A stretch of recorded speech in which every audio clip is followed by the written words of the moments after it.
बादशाहों लेकर लानत भेजते हैं। उसने एक फाहिशा औरत बुलवाई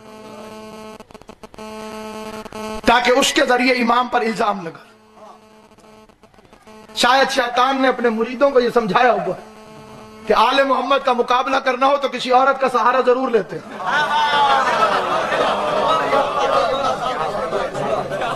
तो मजहब की यहूदी थी। यहूदी मजहब की होने का क्या मतलब?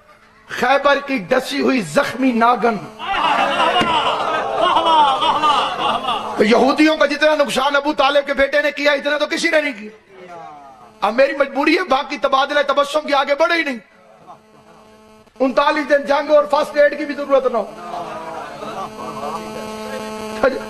छोटा सा प्लस्तर भी किसी को ना लगे।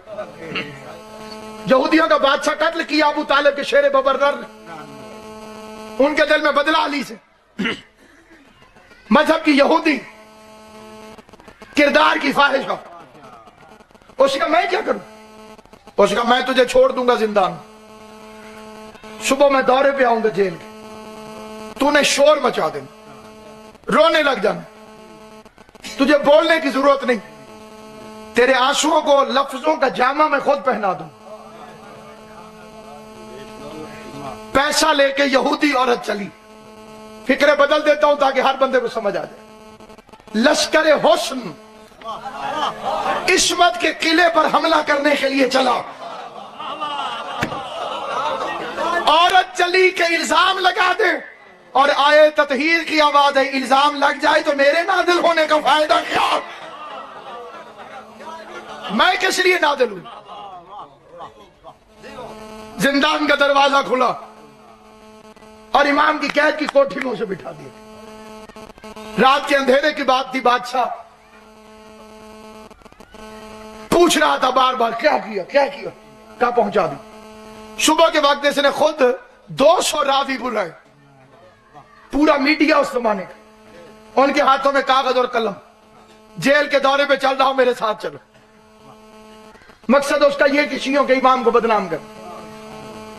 इमाम के जिंदान की तरफ आया, इशारे करता रहा, अंदर से कोई बाहर नहीं निकला। फिर दरवाजा खटखटाया। आपको याद है जैसे खांसने पे वो मुर्दा नहीं उठा था जिसे अली के सामने लाए थे। अब इसकी ख्वाहिश थी कि प्रोग्राम के मुताबिक उसने खांसी में बाहर निकलना। खांसी में वो निकली नहीं। मजबूरन बादशाह साहब सहाफियों समेत, रावियों समेत अंदर आ गए। राजा ने जिंदान खोला। 200 आदमियों ने देख के लिखा कि कैद खाने में रात एक इबादत गुजार था। जिन्हें समझ आ गई इमाम हुसैन तुम्हें हमेशा सलामत रखे, रात एक इबादत गुजार था। आज वो फाहिशा औरत भी सजदे में झुकी हुई है।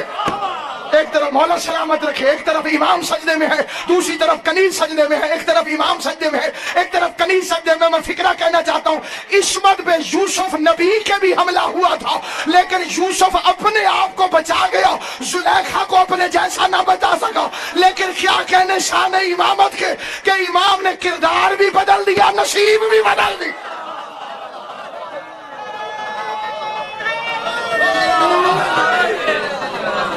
के दरवाजे पर नियत के साथ फाहशा भी है।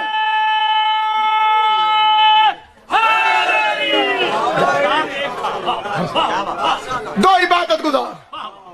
बादशाह को आग लग गई। कोशिश करता था कि यह मंजर कोई और ना देखे, लेकिन 200 बंदे खुद बुलवा बैठा था।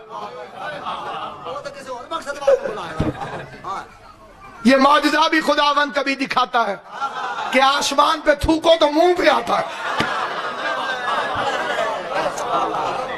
उसने औरत को बालों से पकड़ा और घसीटता हुआ चला।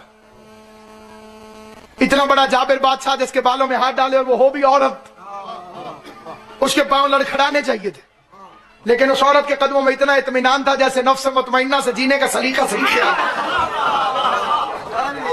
भरे दरबार में तख्त पर बैठकर पहला फिक्रा गजबनाक हालत में कह रहा, तुझे इसलिए भेजा था कि तू मुसलमान हो जाए।